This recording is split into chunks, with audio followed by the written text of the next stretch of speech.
Le film est fou.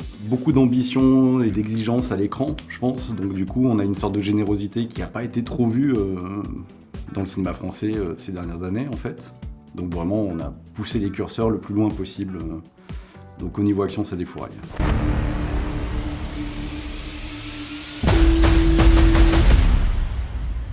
Tu sens vraiment au début de Balles perdues 3 que le mec est un peu au bout du rouleau et qu'il a plus envie de rien, mais que voilà, on change pas ce qu'on est et que l'instinct...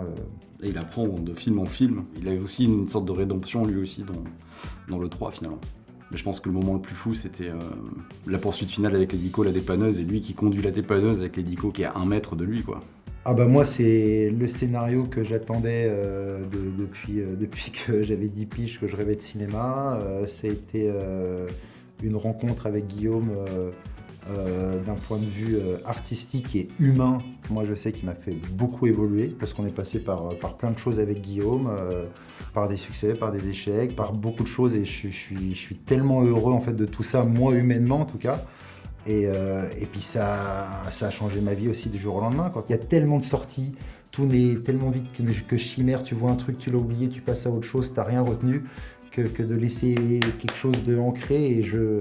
Et je vois que Balles perdues, c'est le cas, comme je peux me faire arrêter dans la rue, d'ailleurs dans n'importe quel pays, c'est vraiment, mais c'est fou.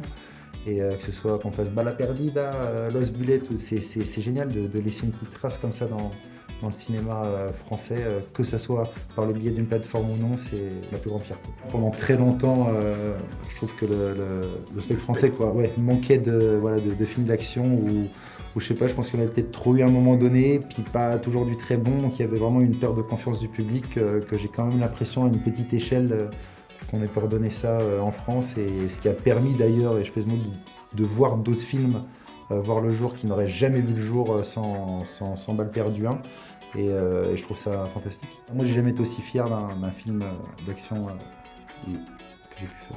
Rendez-vous le 7 mai sur Netflix.